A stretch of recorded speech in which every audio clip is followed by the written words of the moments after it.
Ladies and gentlemen, it is on, and we are now underway here on the Saturday version of the Paranormal Portal. Hope you guys are doing great. Thank you so much for being a part of the journey, as always.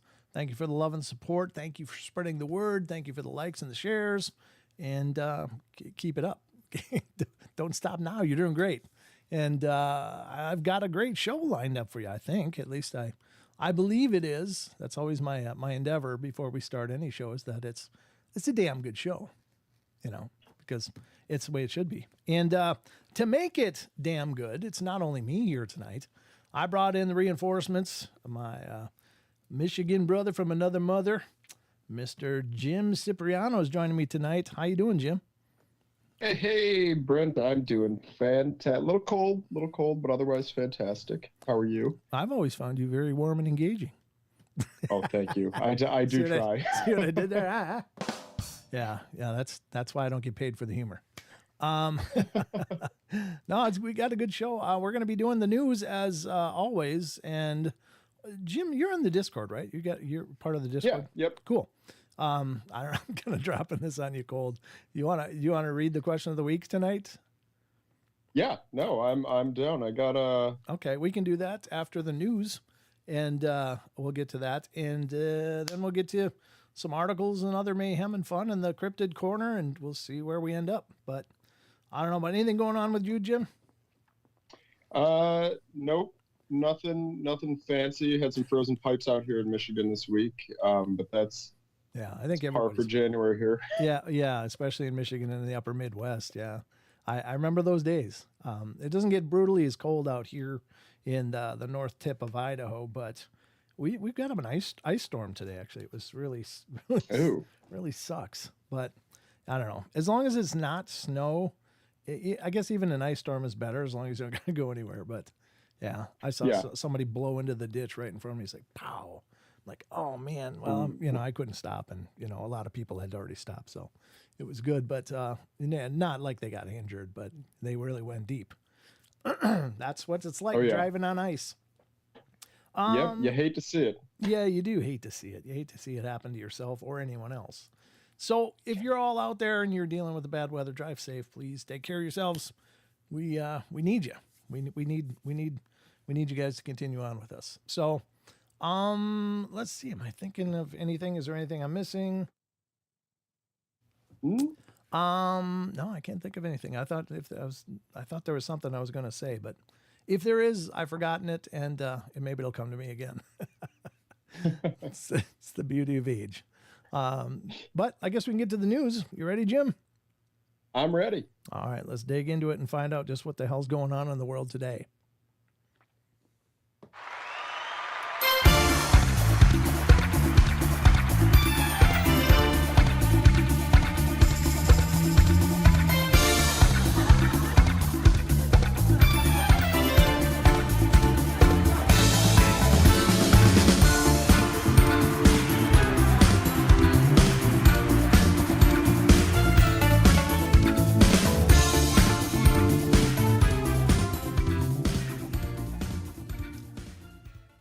right, I guess it's time for me to switch cameras. There we go. Welcome to the Paranormal Portal News Desk. Jim and I are going to do our best to bring you up to speed on the happenings in the world. Some of it's paranormal, some of it's just weird and odd and bizarre, and some of it's just, I think, interesting. So whatever the case is, my objective is to bring you something new that you maybe didn't know before, and we'll all learn together. Because, you know, knowledge is half the battle or something. Isn't that what G.I. Joe used to say? Knowledge is power. I don't know if is that it? Yeah, I don't know. Like, knowing is half the battle. Something that used to be on the G.I. Joe cartoons when I was little. Anyway, all right. Here's the first article up tonight, ladies and gentlemen. This is coming from a site we love and adore here on the Paranormal Portal. It's called unexplained-mysteries.com. They do a phenomenal job. Please stop over there and support what they're doing. And new documentary. I don't know why. This one's kind of a weird one. I don't know why I pulled this one up. I guess I'm more curious than anything. Apparently, there's a new documentary dealing with UFO phenomena out there, and it's free to stream now as of January 20th, according to this article. But this is, again, from unexplained-mysteries.com. New documentary, God versus UFOs, is free to stream now. And I'm not really sure what it means. Although this does come with a link. So I'm going to put this link in the chat after we read it. It might be interesting. It might be good. And it's got my favorite price on it. Jimmy, what's your favorite price? My favorite price is free. Yep, me too. All right. We are, very discerning men. The new the new film explores the link between UFOs, the spiritual, and the supernatural. Published by Nub TV. Nub TV, okay. And available now on YouTube, the documentary entitled God versus UFOs is the follow-up to filmmaker Mark Christopher Lee's previous film, God versus Aliens. Oh, I guess this is a sequel. Featuring interviews with... I know, it sounds great, huh? It's a sequel to Alien versus Predator? It's the evolution of it all. Now we're moving into God. And God versus Predator is coming next, I think. And it's featuring interviews with a number of well-known faces in the UFO and paranormal space, including former MOD UFO researcher Nick Pope, Professor Avi Loeb, Most Haunted host Yvette Fielding, and Evelyn Hollow of BBC's Uncanny. The documentary explores the UFO phenomenon and its connection to spirituality and the paranormal. Well, that does sound kind of neat.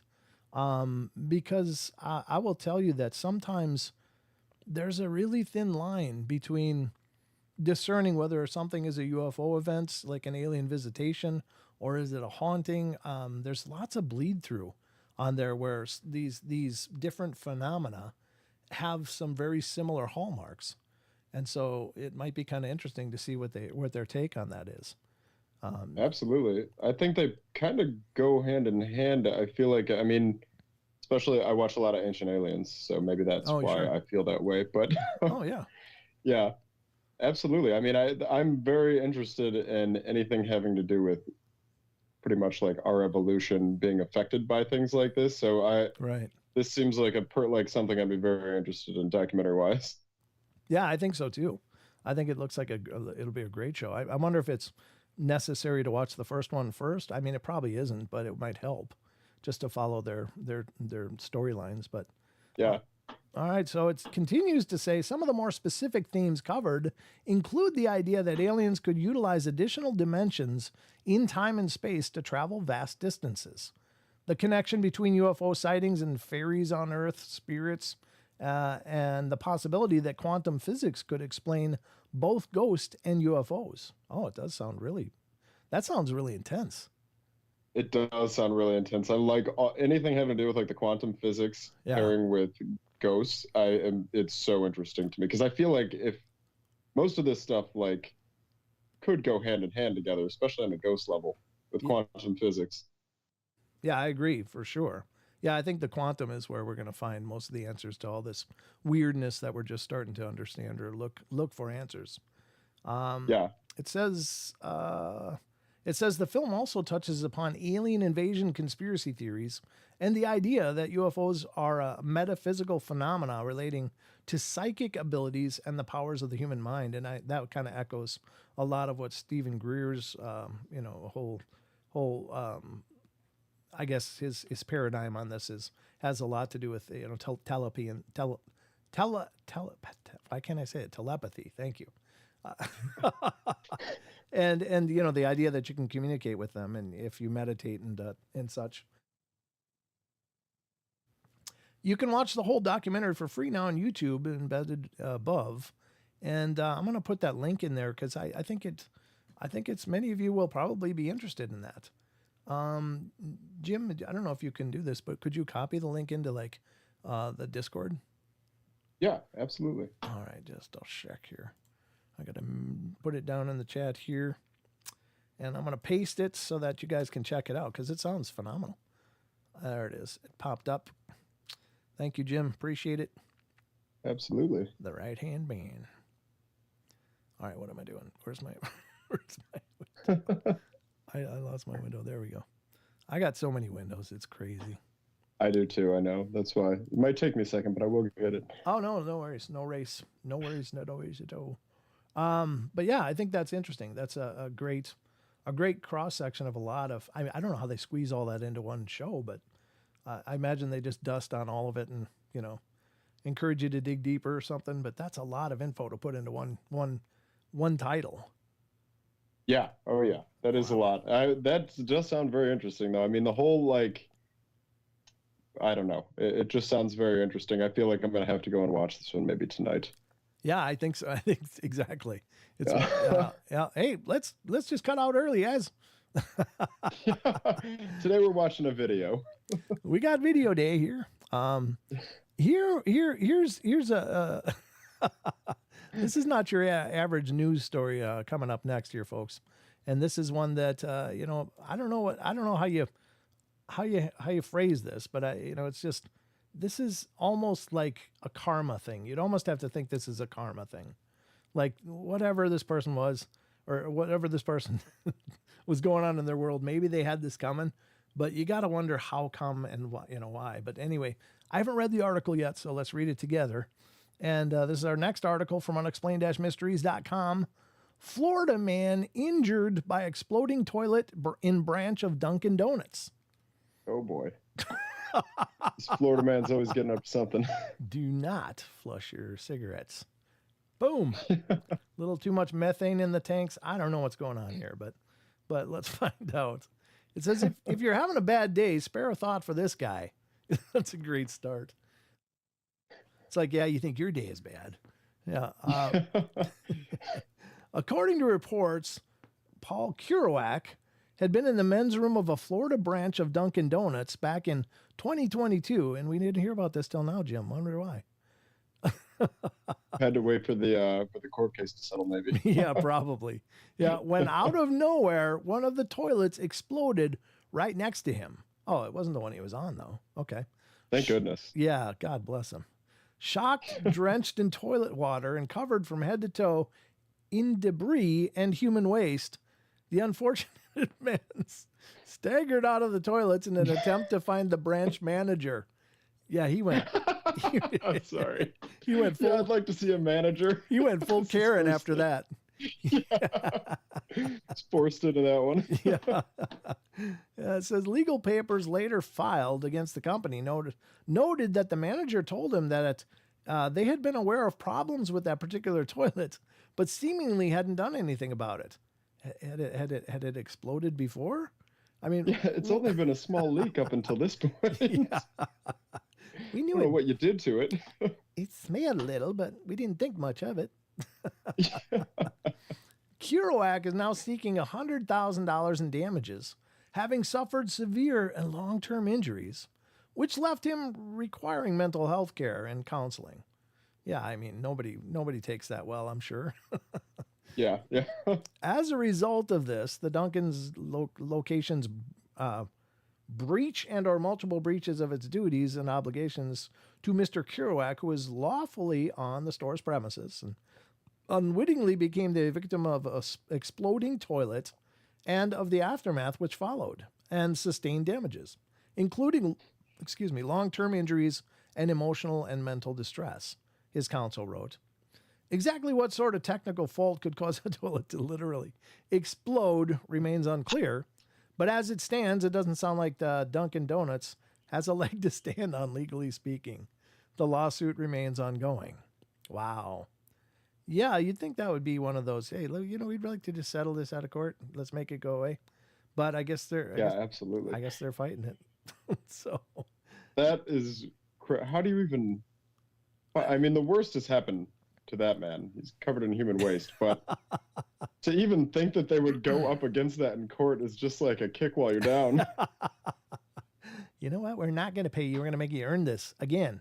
I mean, can you imagine what is that moment like where you had a toilet explode? You're full of human waste, shrapnel, which I guess is porcelain or whatever, but water, toilet water, and it's just a bad thing. And even though that toilet was next to him, any of you guys that go to public restrooms, you know that for some reason when people leave their home, the ability to flush a toilet is not really ingrained in them.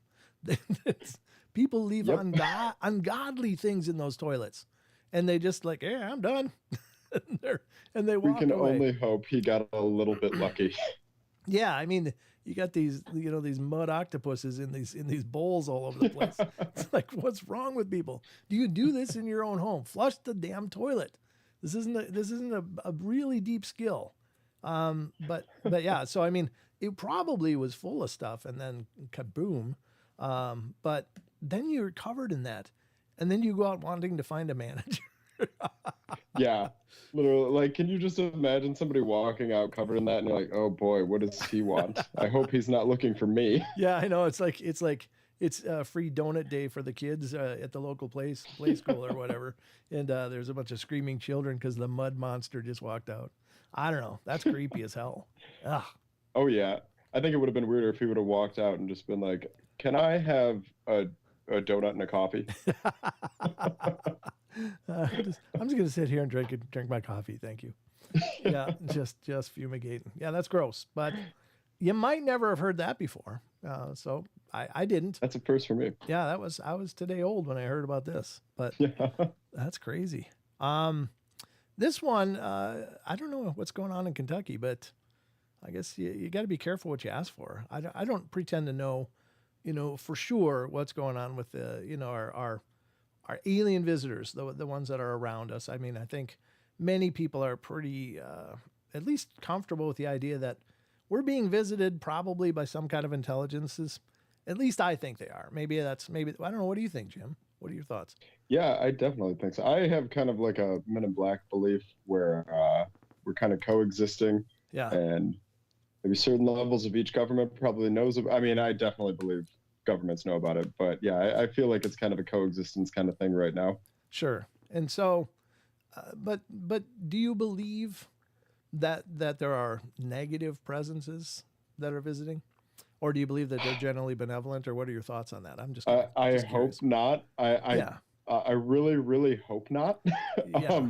But like, anytime I hear about anything, it's always that there's different. I mean, I think it'd be silly to imagine there's only one type out there, but sure. I don't know if there is anything other than benevolent. I think that they would. I would hope that maybe that I've heard some stories from like people that I know of. The worst thing being like cattle mutilation or things like that from people who live out in the middle of nowhere in Wyoming. Mm-hmm. And they swear up. I mean, they've found things that the only thing they said they haven't found around bodies would be like blood or footprints. They just find this precision cut animal that looks like it was almost done for surgery. So right. I mean, that being the creepiest thing I've heard of, it almost sounds like it's more of like a curiosity kind of thing more than like, they're trying to, I think if something wanted to take over our planet, it probably would have done it by now. See, I agree. I think that's my kind of thinking too. It's like if they've been here for all this time and they've been watching and stuff, why would they wait till we have a bigger stick to swing back? I mean, they could have done it. Exactly. Yeah. When we were dragging rocks, into caves and stuff. Yeah, I think that to me doesn't make a lot of sense, but maybe they came more recently. I don't know. Some people suggest that that maybe, and there were some that were here before, but that possibly the nuclear detonations and testings were actually kind of like, flash waves across the cosmos that possibly sent, ripples into interstellar and multiversal space and made our presence known. I've heard that theory too, and that's interesting, and maybe that brought some of the other ones here. Who knows? But yeah, I'd like to think that they're benevolent anyway, but who knows? Well, but anyway, the point of my question is because it appears the Kentucky people, they got it all sorted out, because according to Unexplained Mysteries, the new message was beamed into space, invites aliens to visit Kentucky.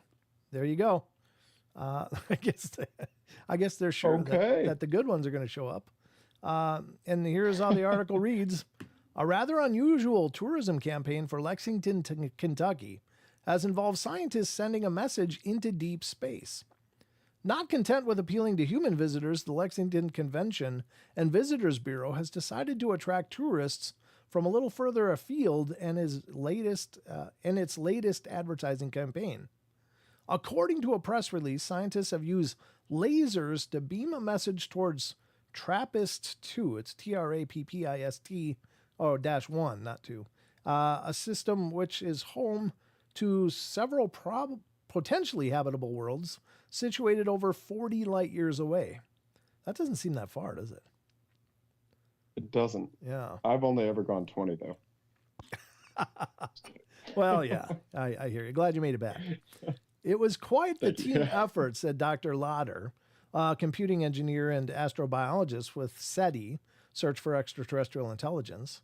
And we brought together experts in engineering, linguistics, digital media, philosophy, and science fiction to design, debate, and transmit this message. The message itself contains everything from photographs of Lexington to recordings of local musicians. We included imagery represented in the elements of life, our iconic Lexington rolling hills, and the molecular structure for water, bourbon, and even dopamine. Bourbon, they put bourbon because Lexington is fun. Oh, it's Kentucky. Yeah. And said linguistics expert Dr. Andrew Bird. Of course, given that TRAPPIST-1 system is 40 light years away, it'll take 40 years for the message to actually get there, and at least another 40 years to get a response, unless it's them, and they can go faster than that. It could be 41 years. If aliens do show up in the future and make a beeline for Kentucky, however, perhaps it will have achieved its intended purpose. We believe Lexington is the best place on Earth, said Visit Lex President Mary Quinn Raymer. It's the ideal location for extraterrestrial travelers to begin exploring our world. Bring out the cows. Virginia's for lovers. Yeah, Kentucky is for aliens. That's right. Bring out your cows. That's all I'm going to say. Don't wonder when you're running out of burger. That's crazy. I mean, they're just putting it out there. Just like, flam, let's see. Let's just do it. So I would love to know who's in charge of that ad campaign. And I mean, that's a bold move. Well, it's let's see. It said we believe Lexington is the best place on Earth, said Visit Lex President Mary Quinn Raymer. So that's apparently who it is. Mary Quinn Raymer. Okay, yeah. Well. There you go. She's got a solid pitch. It made it. Yeah. And I'm telling you, maybe it's best to book your vacation plans in advance, because when the aliens start showing up, there might not be a lot of hotels. So book your vacations early. About 80 years from now, and you should be good. Yeah, that's weird. Yep, that's weird. Perfect. That's a weird one, but interesting. I don't know. I think that blindly sending that stuff out feels a little, uncertain to me, but I don't know what I know. Yeah. I don't know anything. Yeah. So I'm just an idiot with a mic, Jimmy. Me too. Well, yeah. Let's get to the next one. And I think we'll do, this is actually the last one. So this is perfect. And this is kind of synonymous with what we've been discussing so far. And this is the last article from unexplained-mysteries.com, but it's kind of exciting because maybe they've discovered life out in the cosmos. And the article is, has the James Webb Space Telescope found evidence of alien life? This is from January 17th, so let's see what it says. For a while, rumors have circulated about the discovery of an exoplanet with strong signs of life. It goes without saying that the discovery of extraterrestrial life on another world would be one of the greatest scientific discoveries of all time. With powerful space telescopes such as the James Webb being capable of directly observing the atmosphere of distant planets in far-off solar systems, we're now entering into an era of astronomy in which such a discovery might not just be possible, but inevitable. For some time now, rumors have been circulating that on the internet suggesting that the flagship telescope may have in fact already found an extrasolar world exhibiting all the hallmarks of life. Astronaut Tim Peake recently raised eyebrows when he said, potentially the James Webb Telescope may have already found alien life. It's just that they don't want to release or confirm those results until they can be entirely sure. But we found a planet that seems to be giving off strong signals of biological life. So what planet could we be referring to? The answer, some believe, is K2-18b. Oh, it's a lovely name, too. I love the... Rolls off the tongue. It does. It's like an episode of Sesame Street.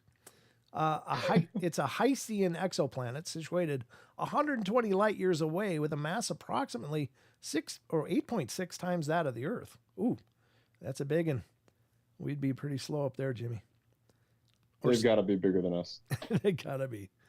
This intriguing world is believed to have liquid water oceans on its surface and a hydrogen-rich atmosphere, making it the most promising planet so far in the hunt for alien life. That said, it is not currently possible to confirm that there is actually life there. JWST, that's the satellite or the telescope, has not found distinctive or definitive evidence of life on an exoplanet. James Webb Deputy Project Scientist, what is that? How do you say that name? Oh, it's Nicole with a K at the front. Nicole? Yeah, it's a K. The K is silent? I guess so. It is Jim with a G. I appreciate a silent K. Yeah, colon. You threw me there. Recently told Ars Technica, it is anticipated that the telescope observations may lead to the initial identification of potential biosignatures that could make habitability more or less likely for a given exoplanet. Future missions will be needed to conclusively establish the habitat of an exoplanet. Oh, I'm sure, but even then it's 8.6 times the size of Earth, so I'm sure that gravity would be horrible. I was going to say, yeah. I mean, what are you going to go and live 20 years and that's it? Boom, done. Your joints are shot. Be so strong. Yeah. That's where that's Dragon Ball Z style. Yeah, maybe that's where you make superheroes. I'm not sure. That might be the good take. You just send people out to there. Wow. But if you might not have known that before today, you know that now, and you're welcome, because that's what we aspire to do here on the journey. And I guess that's going to wrap it up for the news. Let's get back to the rest of the show. There's one other article that I might cover at the other end. It was sent by Android, and I think it's a good one, but it also has to do with some UFO-y stuff. So let's get back to the rest of the show, and we'll find out where we can get. Here we go.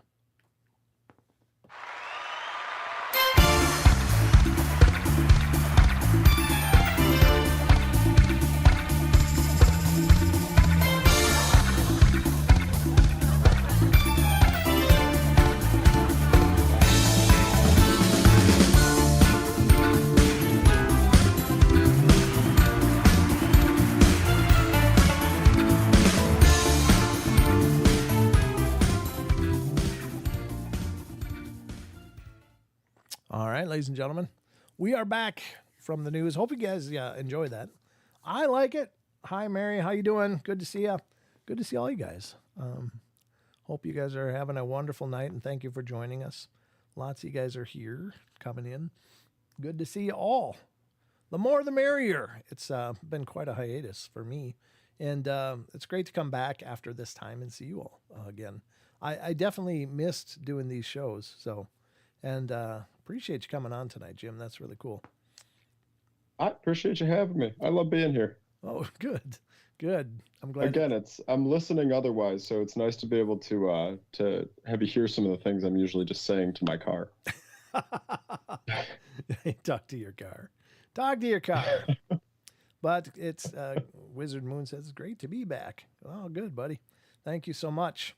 All right, and let's. Oh, by the way, if there's, I don't know. When I say Karen, I'm not picking on anybody from our crowd. We love you all, and I'm just using the internet meme. So I hope that doesn't offend anybody here. Karen, I love you.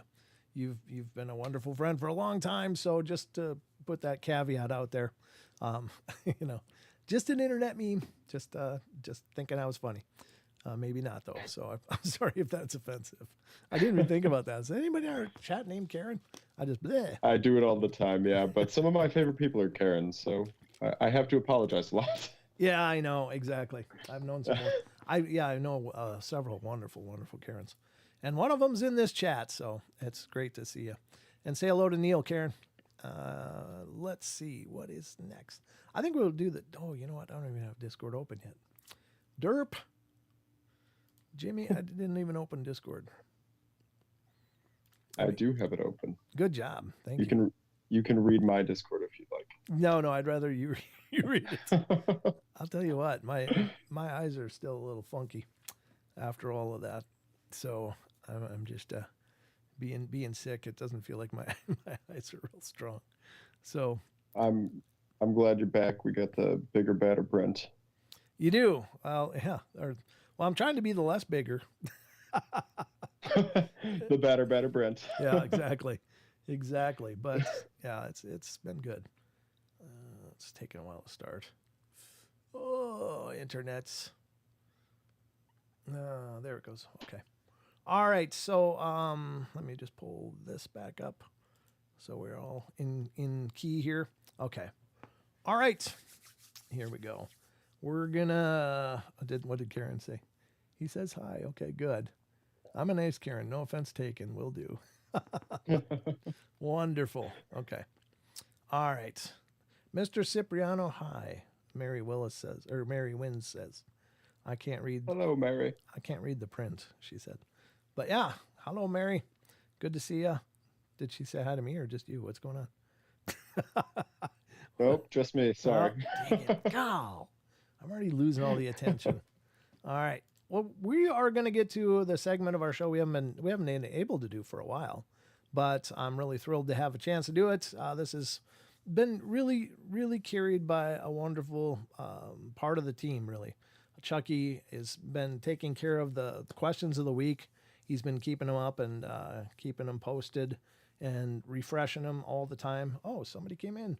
Raven Blackbane joined. Hi, good to meet you. Good to see you. I didn't even see that. Cool. Awesome.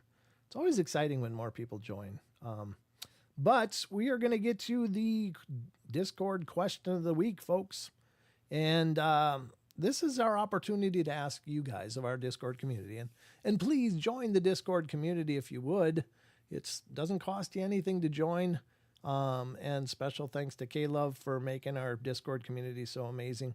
She literally,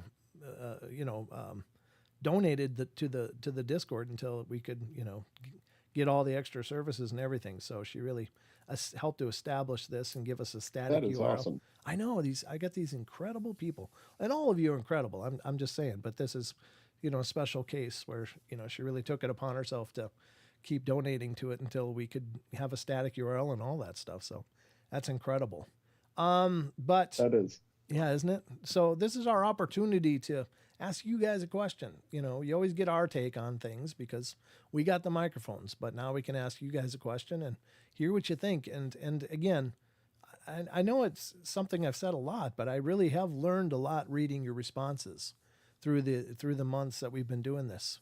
You guys have been incredibly insightful and coming at things from a whole lot of different angles than I ever would have. So I'm really appreciative for all of that participation and just adding more think tank to it, making it a think tank, the Portal think tank. I kind of like that. I like that. We'll use that. We'll do a t-shirt. We'll do a t-shirt. Speaking of t-shirts, I apologize to the winners. I will get those out. I'm sorry, but I just, I'm just chasing my tail right now, trying to get caught up in my hiatus and health issues. So just bear with me. I'm still working on it, but I love you. I didn't forget. I just realized, Maggie, you didn't answer. Well, that's 10 demerits. Sorry, Maggie, but we still love you. But anyway, let's get to the Discord question of the week. You ready, Jim? I'm ready. Okay. We got hold on. Hold on. The one from January 6th. Oh, sorry. No, I'm just doing the little tile on the front here. Oh yeah. Yeah, just so that it's up there. Okay, so I got the Discord question of the week right here, ladies and gentlemen, and we are going to be. Wow, there's a bunch of new answers. Okay, question of the week is it's actually from January 7th, I think. Yeah. Yep, that's one I got. Okay. Okay, coming from Chucky. Chucky, longtime listener of the question of the week, first time reading one, so pretty excited. Last year we saw the reports of 8'10" tall alien beings landing in a backyard in Vegas. The same reports have been made in Peru with the lost palacaras, or face peelers, has been going on in that region for some time.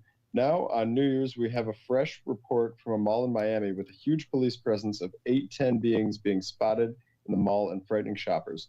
Do you think there is legitimacy to these reports, or do you think they are merely a smokescreen to keep attention away from other subjects? Yeah, and it's that 8 to 10 foot is what those the reports are saying that. That they're 8 to 10 foot beings. No problem. I just wanted to make sure we cleared that up. Okay. You guys may have to deal with my reading at some point, so there was a great example of it. Oh, that's fine. You're doing great. You actually read that wonderfully. Very good. So are you going to read the responses? Yep. So we got Eric the Purple Hobbit, 007. The mall in Miami, according to Ryan Paul Tremblay, is just smoke and three teenagers. Okay. We got John T. I think the government is up to something, especially with divert attention, Bigfoot looking for snack or watching fireworks. Okay. Interesting. We got a ZX. Yeah, all right, I'll go back to ZX81V2. Yeah. We got a LOL. Yep. Sorry, I just see no point to why the hell an alien race would travel the universe just to freak a few tribes out. It would be like booking a trip to the other side of the world to go and annoy someone you never met before. Everyone owns a mobile phone, yet no one knows how to take a video at 720 ppi plus. The only reference it fits to these is a quote about teasers from The Hitchhiker's Guide to the Galaxy. They would be wasting time and resources just to do it in the first place. That's a good point. You got to think about that too. It's like, but what if some people suggested that perhaps they were kind of cloaked and, or at least had either some kind of field generator so that they looked like they were glitching, was what some people reported. So maybe they were hiding in plain sight, or they were appearing like normal people, but something happened so that just kind of glitched out and suddenly they were in their natural actual form. But there's the problem with this is that there's so much odd angles of information coming in on it that it's hard to get any real idea of what exactly happened. But there really was a huge police response, like hundreds of cars or 100 plus police squads were sent to respond to this. So it seems like a lot for three teenagers. Yeah. Yep. And this filled up my feed on Instagram for when it happened, and this was exactly the first thing I thought was, wow, that's a huge response, and then the rest was just, and this happened and that happened and this, just like anything on the internet. I had a great gut feeling, and then I read more, and now I have no idea what's going on. Right. Yeah, exactly. Yeah. Me too. Yeah. Let's see, we got Pineapple Tango. I haven't seen anything yet I would say is definitive, but I feel like the Miami incident is for sure a publicity stunt. Oh, sure. Could be. That's a great angle too. Yeah. Yeah, it does have the it has the tracks of a publicity stunt. That's for sure. ZX81V2, it's about the fake alien invasion they got planned for the near future. Ooh, that's a good point. What is it? Project Bluebeam, it's called, where that there's going to basically. P0. Have you heard about that? No, I haven't. So essentially, it's a conspiracy theory, kind of, but some people suggest that they have like audio-visual ability to create these holograms, and they're going to fake an alien invasion to justify, more government control and whatever have you. And it's just an idea that's out there. I don't know what to think about stuff like that, but the idea is that they can project craft, through holographics by some mean or measure, and make it look like we're under invasion, and then causing panic and any number of other results. But it's pretty creepy. So that is very creepy. That's some real Scooby-Doo tactics if they go that route. Yeah. That is terrifying. That's very Orson Welles of them, though. Yeah, it is. It really is. But yeah. Oh my God. It didn't go well the first time they did it. And I'd like to think we've come a long way since then, but I don't believe we have as much. I know. Yeah. Okay, we got Rosemary Chives. It feels like the MSM is just now, a week later, getting their stories straight on the mall thing and just starting to report on it. Mm-hmm. And the MSM, the list that's been an ongoing orchestrated thing where no one really faces any consequences. Just thinking, why are people saying the mall thing is a distraction? Has this become the default response to eyewitness accounts and word of mouth? I know two separate people who have people in the area, and they said that something happened there bigger than kids with sticks or gangs with fireworks or whatever. Well, yeah, I got to imagine the amount of police that just showed up, it's got to be something bigger than that. Absolutely, and I agree. I think there's more to it than just some kids with sticks or fireworks. I don't think that's right, because that would have been like two police car response, and done. They wouldn't have sent the whole precinct. Yeah, and it very well, I mean, it could be something. I didn't think of this, but maybe, I guess, the sillier of what it was, maybe they kind of wanted to keep it under wraps because they sent such a big police response. Maybe, I guess, just playing devil's advocate of what I was thinking a minute ago, it could be something like, maybe it was something very minor and they sent a ton of police out there and they're like, we gotta downplay this. Yeah, that could be. Yep. Yeah. Let's see. So we got CMB, chasing mound builders. Whatever it was that happened, where's the surrounding surveillance footage providing or disproving any theory? Don't y'all think it's weird that we haven't been seeing individual business owners or just people who got literally anything on a phone that confirms one or the other? Yeah. Rumors of the MIB being there add to the suspicion. Is this a stunt that people are happy to obfuscate for some reason? Could be, but where are the journalists scouring for the story and finding the footage of people or CCTV on the ground? That's a great point. Yeah, it is. Good point. Absolutely. Yeah, there's a lot of questions, a whole ton of questions. And it's this influx of so much information that we have no way to almost discern whatever happened there, just because there's just there's two modes. Either there's no information or it's like what is it? No, way too much. Yeah, and it's almost another way to obfuscate the truth. Just throw out so much information that nobody can make heads or tails of it. So that's like the opposite. It's not always an attrition of information. Sometimes it's just such a big deluge of it that you can't figure out what the hell happened unless you were there. Yep. Yeah. So I think that's a possibility as well. Yeah. Okay. Let's see. We got SoCal Squatcher. I'd like to see some body cam footage and some CCTV footage from the mall. Then I can make a legitimate decision on how I feel. Right now, there's a lot of fluff lying around. Yeah.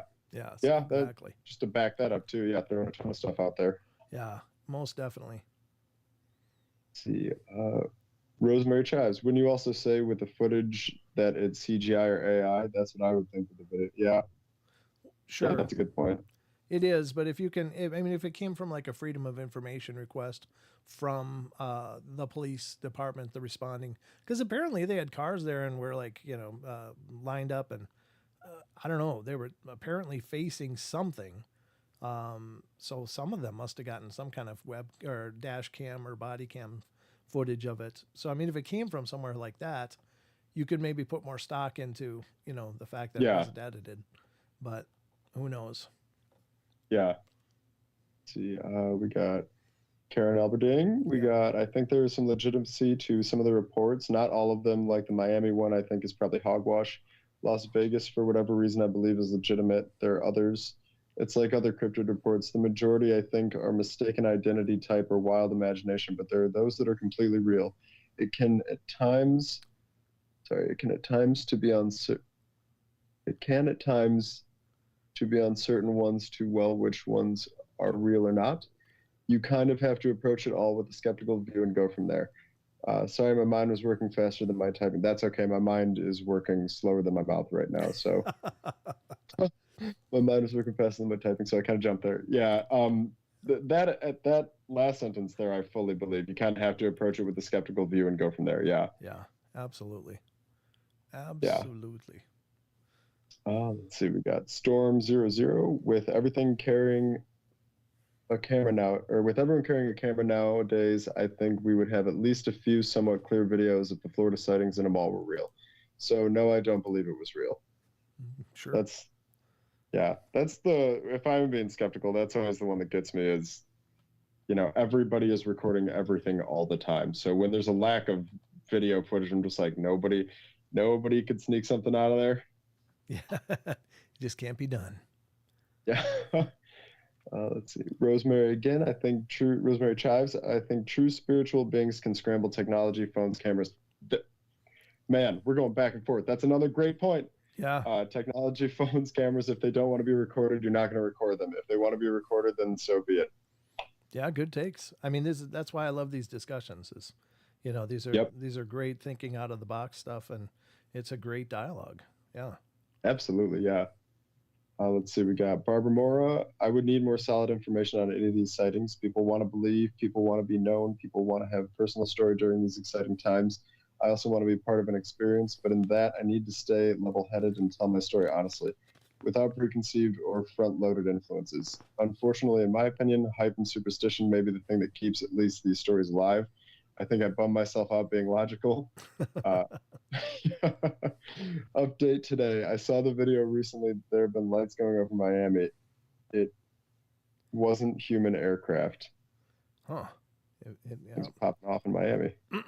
I guess so. And certainly Miami and that area has been kind of a hot spot for UFO sightings over the ocean forever. So that's not new, but not normally having creatures, coming into malls. Yeah. Let's see. We got Rachel 101. I think there's some truth to these reports, but untangling the facts is near impossible. I can imagine governments being able to sit back without having to obfuscate the data being consumed by us. Yeah, true. Yeah, that's always the other side of it. There's could be a puppet master at the rear end of it. Yeah, yep. And then lastly, we got ZX81V2. Great one to close on. The truth is what they tell you, even the lies. 100%. Believe that. Yep. Yeah. Obfuscation. Great word. That should be used more. It should. Yeah. It should. Absolutely. Well, those are great responses, and thank you to everybody that weighed in, and we'd love to hear your voice on these as well. So if you want to be part of the questions of the week, again, please join the Discord server. If you're on YouTube, you can find the Discord link and the description, the show description underneath the video. So just go there and become part of it. We'd love to have you there. And if you're not on YouTube, then you can go to https://discord.gg/paranormal portal. And that'll get you there as well. So there you go. Grumpy Owl, Victoria's Secret's new fashion line called Seductive Abductions. That sounds like the Silence of the Lambs. Oh, it does. Yeah, that doesn't put the lotions in the baskets. Comes with a free lotion and basket. Yeah. Well, anyway, ladies and gentlemen, this has been the Discord question of the week. And hope you feel that you've got your money's worth. And thank you to everybody again for participating and being a part of the discussion. I think it's fantastic. So let's continue on, as we do here on the portal. And what do? We got to flag this first.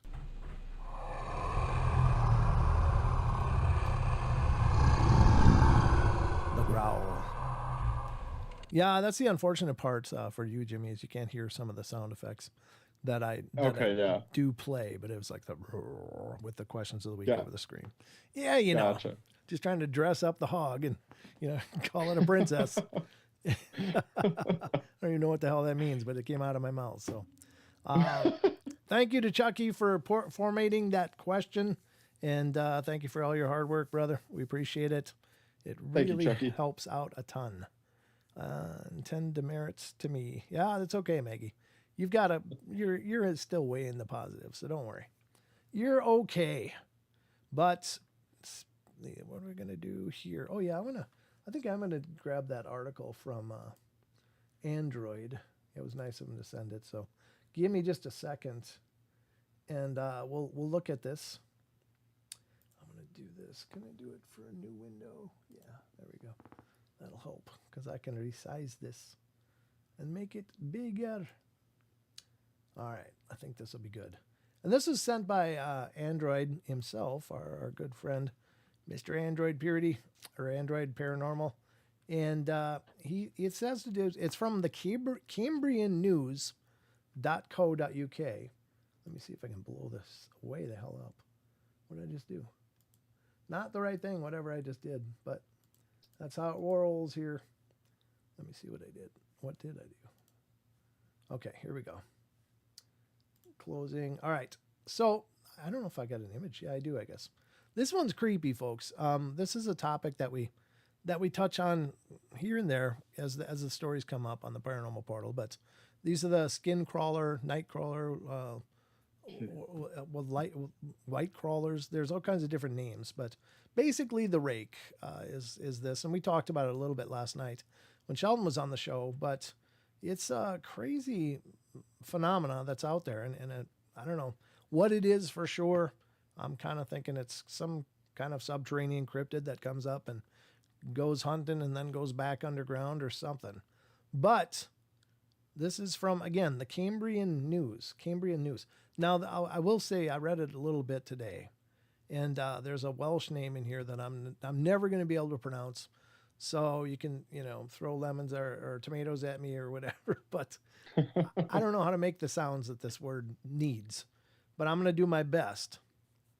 But it has to do with the sighting of a white crawler, a skin crawler. And creepy stuff. Let's see what you guys think. So here we go. Again, this is the Cambrian News. And what was the date on this? It's actually January 12th. So it's not that long ago. It has an image that was apparently captured. And this is as big as the image is. It's probably out there in some fashion or form, or, it can get a bigger version of it, but that's it. And it's really low and crawling, and it looks really creepy and kind of, I don't know, it's kind of weird though. It looks like it's almost wearing a leotard or something here. I'm not sure what I'm looking at, but I don't know. Is it genuine or legit? I can't possibly know, but let's see what the article says. It says a photo sent to the Cambrian News captures a creeping creature in the woods near Aberystwyth, I guess, is about as good as I'm going to be. Aberystwyth. I need some functioning Welsh, but I don't know it. The picture showing a flashlit figure dubbed a skin crawler by the Cambrian News was submitted to on the 10th of January, along with the tale of being stalked by the thing in the, what is that word? This is where the Welsh comes. What is that? Coedi Quinn Woods, south of Cleric. I don't know. Sounds like a limerick all by itself. The Cody Quimwoods. Oh, I don't know. I have no idea. The supposed victim of stalking creatures, Sam Walker, said they reported the incident to the police, but no such reports can be found in the Dyfed Powys police head office. I love that these words exist in this I just wish I knew what the hell it was. It just sounds like, there's like, it's very poetic, I guess. Whatever, Yeah. it says, but Sam said they were shaken up by the encounter, having been allegedly followed by the creature whilst walking their dog on Tuesday, the 9th of January. I wanted to send your way to help warn the local community about this freak in the woods. It looked something like a person, but it was also completely nude, if so, and it was one or 2 degrees tops last night. I heard strange noises for quite some time while I was walking my dog, and it was only after it got a bit louder that I thought to turn my phone flash on, and thankfully I managed to snap a picture. This thing was following me around in the woods for the best part of 45 minutes, and I shouted out to it, and it just crawled away at some speed. Oh, that's creepy. The well-composed image seems to show a forest floor in winter with dead leaves on the ground and bare trees in the background and foreground. And that's it. I guess there's a read more. I can click that, see if... It's a human-like hairless creature that can be seen right of the trees, naked, eerily shiny, and on all fours in an inhuman posture. The dog walker claims that they thought the noises were a runner until the rhythmic panting grunt became more animalistic. Ugh. They added they didn't seem totally normal, and to put it that way, yeah, no doubt. The noises escalated and came closer, so I turned on my torch to my horror. Sam claims that they took the quickest route back home whilst trying not to look back. Wow. They also claim that their dog... Terrifying. It is. It's horrifying. They also claim that their dog, a proclaimed scaredy cat, was no use at all during the encounter as it runs away a lot. The dog walker has since warned their children, wife, and neighbors not to go near the woods.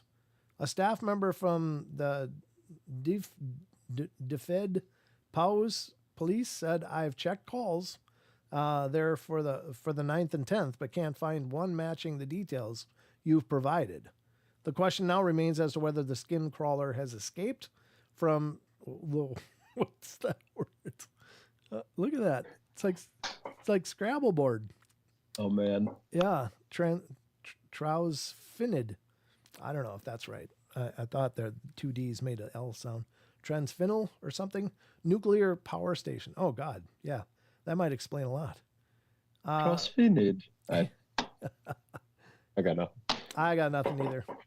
But horror festival from Photoshop. Anyway, it's an interesting article, but this is the interesting thing is that I think the image is a curiosity, but again, it's not close enough to make any determinations because I don't believe that it couldn't be a person just, being all tweaked out or acting all tweaked out for a photo, but it does look bizarre. And if I heard a noise of crunching leaves and grunting and turned in the pitch blackness, turned on my light, and that's what I saw, I'd be plenty bothered.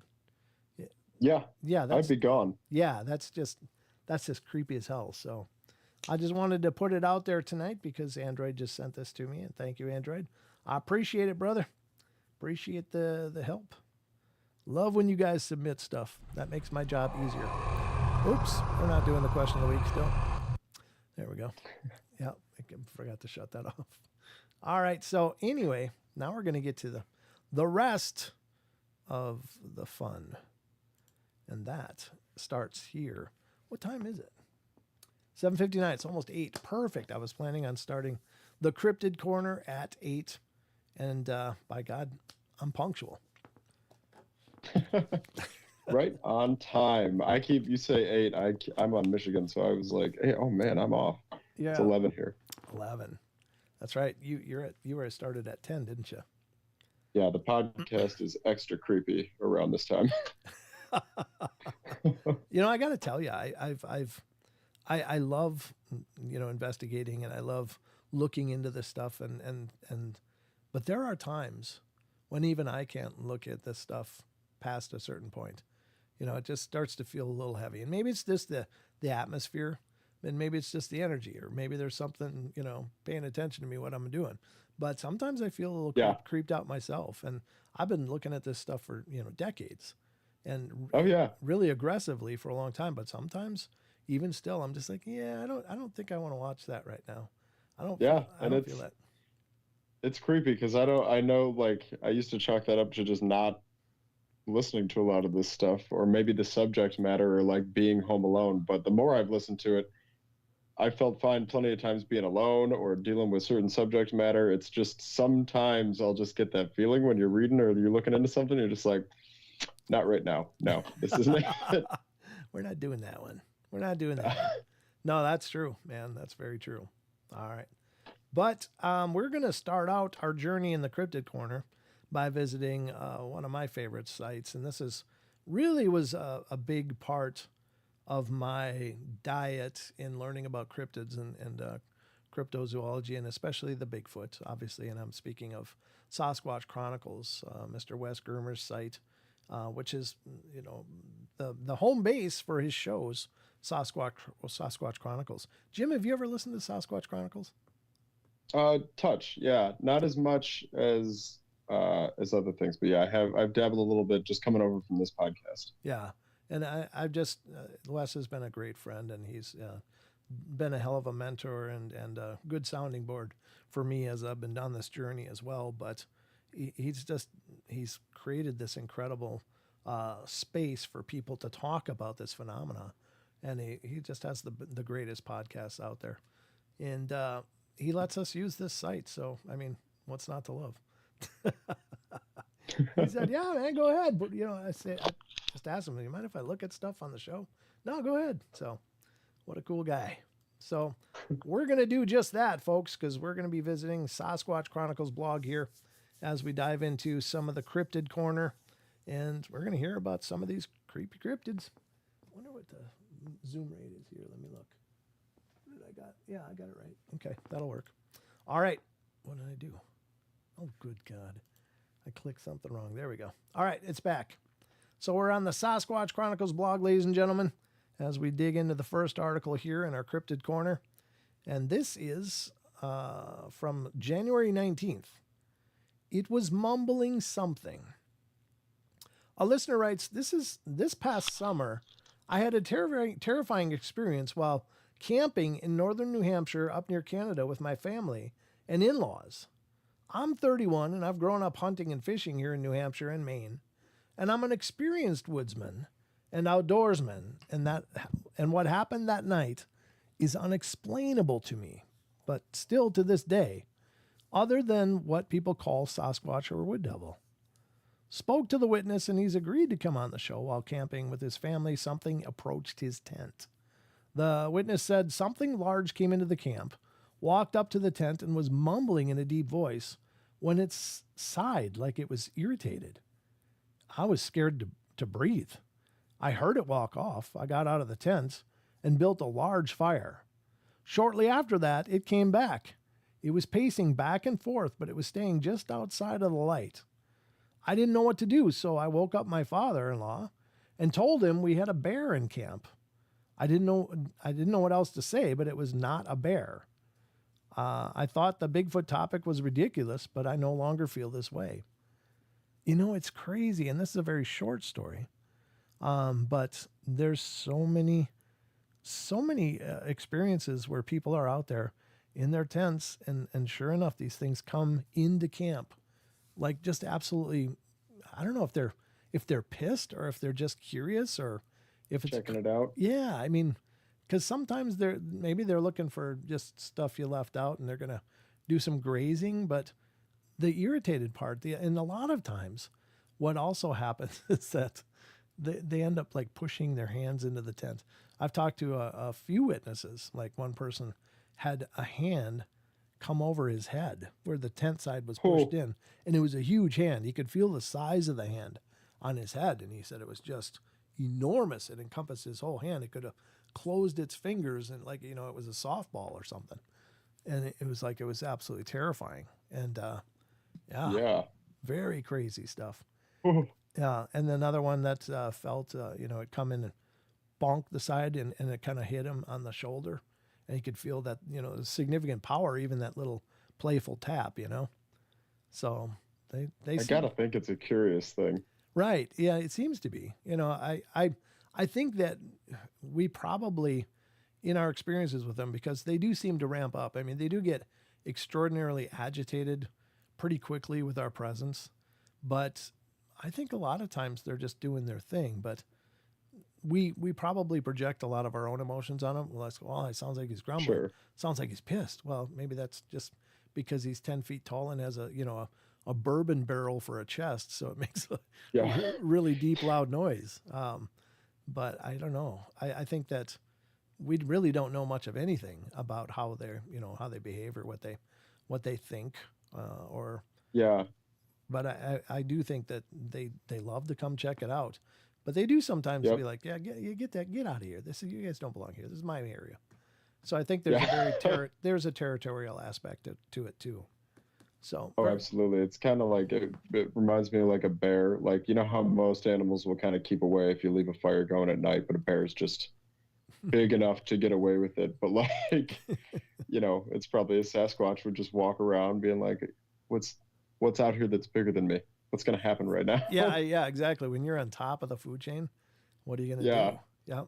Now I remember this one story that I'd heard, I don't know, about a year ago or so. And it was this guy that was he was in a camper, like he had a camper, and he had a campfire outside, and he'd since retired and gone to bed, but the coals were still burning away in the fire ring, and he was laying in his bed. We got the window open, and he said as he was laying there, kind of just starting to doze, the fire kind of flashed up, and he heard this, this rumbling, these little bickering noises, like one or two things were talking. And then it would flare up again, and then he heard the bickering again, and then it flare up again. And what he figured was I think he was able to turn and see that there was a figure near the fire, and it was taking sticks and leaves and putting it on the coals and watching them flare up to fire, and then burning out. And I thought, oh my God, that's got to be a little dangerous, right? But Yeah, absolutely. Thank God you didn't find my fireworks. put those on the fire. Yeah, cherry bombs. Yeah, a bunch of splotchy Sasquatch running around with hair burns and stuff. That is crazy, man. I don't know. See, it's kind of thing too, where it's like, I'm sure we are projecting, but if I ever had an encounter, if I had an experience, I'd like to think I wouldn't just be so terrified, but I Right. feel like standing in front of anything that large that I didn't know about, I would just lose everything. Yeah, I think you'd lose your bowels. Exactly. Yeah. Yeah. First your bowels and then everything else.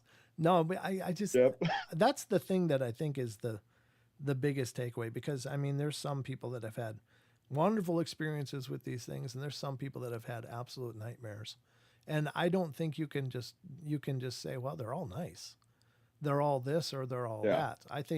I really am a big believer in the idea that there's a pretty substantial amount of biodiversity in those creatures, whatever they are, these beings. And just like there is in humans. And I often say, look, there's people you can meet that would, bend over backwards and give you the money in their wallet. Just, they're just that nice and wonderful. And there's other people that you can meet that would just as soon punch you as look at you, and these are all the spectrum of the human beings. Well, these things seem to be very human-like. And so I imagine it's the same way. You might get a nice one out there in the mountains, or you might get the one that's just fine smashing you against a rock a few times, So Having a bad day. Yeah. And Wes said it many times on his show in the past, and probably still does, but he's like, you wouldn't go up and try to pet a grizzly bear, you just wouldn't do that. Nobody would if they're in their right minds. Although I've seen some videos I watched a video today out of Yellowstone where people were like encroaching on these animals like crazy close. And it's like, you just got to be wanting to die. That's a Darwin Award waiting to happen. But yeah, it's crazy stuff. But anyway, I just think that it's probably foolish to assume anything on these things, but maybe most of them are nice, but there's still some real horrifying accounts out there, and I think that's terrifying. Yeah, and it's crazy too, because with a bear, at least people have have encountered positively and negatively bears enough to like have what you're supposed to do. Yeah. But I mean, what do you even do on it? It's not like there's a guidebook on, I mean, you have an idea, but for the most part, yeah, it could be pretty unpredictable. Yeah, exactly. And I think a lot of people defer to, basically most people that have these ideas of what to do, it's mostly based on like primates, like with chimps and gorillas. You don't look them in the eye. You look at the ground. You look submissive. You don't look them in the eye. And yeah, and maybe that's true. Maybe that's a fair carryover. Maybe it is, but then maybe it's like, a dog where they can smell your fear, and now you're getting taken away because you should have looked it in the eye. Yeah. You should have manned up. That's it. Yep. You screwed up that one. I think my move is just run. Yeah. It's best to have someone slower with you, though. I'm just saying. Yeah, absolutely. That's the other thing. I don't know if you're how familiar with this you are, Jim, but the people that have reported seeing Sasquatch move say it's actually terrifying. Like how quick, this 8 to 10 feet can move. That it's actually a frightening thing to observe. Like it doesn't look human. They don't look like they're running. They look like they're like floating or gliding. They're just such a harmony of motion and grace and agility. And they've been claimed, many people have claimed to see them run down deer. And deer are scary quick, Yeah, absolutely. I got chills even saying the glide part because, I mean, something that tall running that fast is terrifying. Yeah. Chucky had a good point. Sasquatch can probably actually see your fear in the ultraviolet spectrum. Yeah, I mean, if they could be, able to perceive infrared and ultraviolet a lot better than we can, or at least at the infrared, maybe they can see that warm steaming patch form in your crotch as you're standing. Yeah. Maybe that's the move. Maybe that's your deterrent. It's looking, going, oh man, that guy just wet himself. Yeah. That's disgusting. I'm not taking that one. Yeah. I'm just saying it could be. But yeah, that's a great point, Chucky. Yeah. We don't know what they can see, but there's long been ideas that they can observe infrared light, and that's how they avoid trail cams a lot, is they see it being triggered and know not to go over there. Now, in all fairness, a lot of the trail cams, even with the infrared light, they got you can see in darkness, you can see the infrared light glow to them. Oh yeah. There's some that are more commercial and that you can't, and that's what I would like to see tested is some real high-end infrared detectors that don't have a visible spectrum at all for us, and just to see if they could still avoid it that same way. But they avoid like proximity lights, the lights that, once you get a certain sensor distance away, boom, the light comes on. And many reports come in that they are just skirting that. They're skirting right at the perimeter of where that is. Like they get the idea of where it turns on, and they just know. And then after that, they'll never hit that point to trigger it. Crazy. That's so crazy. It is crazy. I find, of all the cryptids, of course, I'm curious and interested in them all, but I find the Bigfoot probably some of the more fascinating because, I mean, these are just incredibly dynamic and they seem to have a complexity to them, just a real big complexity. Whereas most of the other ones, you don't think of that. Well, at least any kind of intellect with I would think like when I think of rake, I don't think, figuring out trail cams. Right. Yeah. It's crawling around naked looking for, for food. And yeah. You're already embarrassing yourself. Come on. Yeah. Get it together, rake. All right. So let's move on to the next one from Sasquatch Chronicles blog. This one's from January 19th as well. The scream reverberated in my body.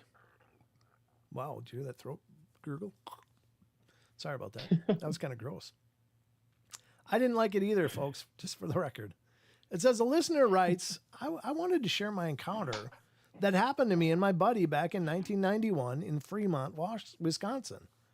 We were camping behind his home in between two small ponds that were approximately 30 yards behind his house, with an abandoned farm directly behind us and woods beyond that. I was 12. My buddy was 11. it was about 9 or 10 p.m. I remember we were inside a small camping tent, trading baseball cards under our flashlights, oblivious to all the noises outside the tent, and we hear a loud goosh noise, like a boulder had been dropped into the pond to my left from a great height, followed by a typical roar, scream, yell commonly described on your show. The scream reverberated in my body, shaking me horribly. I was terrified. As soon as my body stopped shaking from the scream, I bolted for the house with my buddy following right behind. We made it to the house, both hysterically. Oops, excuse me. Oh, that's a good sneeze, though. Whew. Both hysterically trying to tell his mom what just happened. All I remember saying in between sobbing was, "It was the boogeyman." I don't really recall what happened after that. We probably calmed down and watched movies until the sun came up. My uneducated guess is we were disturbing its water, food source for the evening, and that was the first and only time we camped in his backyard. Both ponds were full of frogs, turtles, and fish, etc. Yeah, that's not good. If you're in the buffet line, you're gonna have problems. Wow, that's interesting, Chucky. Chucky says from the chat, he said, earthworms are bioluminescent in a spectrum we can't see. They actually glow bright blue, and when a predator like a beetle bites them, perhaps this is why they make great fishing bait. Oh, yeah. Maybe you're right. That's great information. Because when you poke that hook through them, probably got some beacons of light. Very cool. When you run into Bigfoot, it's an ancient fear, Elaine says. Nothing like the fear of a bear. Yeah, I think so. I think that's right. I think we have a long history of competing with these things, and apparently we won. I don't know how, but yeah, they kind of got the scrubby land, all the big tall places and scrub swamps, the deep forests, and we got all the premium real estate. So yeah, I'm sure they don't like us probably a whole lot for that, but yeah, that's a great point. So what do you think of that last one there? The what Elaine was saying about the ancient fear, that kind of coincides with the that article talking about the scream. Yeah. That I've listened to a lot of videos on the scream, and the scream just triggers something terrifying inside of you. Yeah, because it's hard to understand. And again, this is maybe anthropomorphizing it, but you try to find meaning in the sounds. Like, we can tell a lot about each other by our sounds. Like, we know what a cry sounds like. We know what a scream sounds like. We know, and how that relates. And since it's so similar, it sounds like a tormented, angry, horrible wail. But yeah, it could just mean, calling the kids home for dinner. We were, yep, Soup's on. Yep. But we just don't know. But you're right. I've of course, there's a lot of, hoaxy stuff out there, but I think there's some incredibly legitimate recordings out there on the web that you can listen to. Of course, the Sierra Sounds are one of them. They're just bizarre, but that it doesn't make sense. If you heard that, it would fill me with terror. I'd be like, no, I just don't want to be here. I don't want to be here anymore. And my hat goes off to all those people that go out and research. And I was thinking about this many times. The people that go out there into the woods and the deep places, looking for these experiences, looking for these answers, they are cut from a whole different kind of metal than I am, because, and I'm not saying I'm a scaredy cat, but I'm also pragmatic enough to know that, on the the age chart, I'm probably not in the running through the hills away from a Sasquatch, league anymore. So I think if I did hear that and I didn't feel like I could run away, I'd just have to deal with it, because, I'd probably just sit there and stroke out, But yeah, I think I might go into just the freeze. And it's this is, I don't know. Yeah.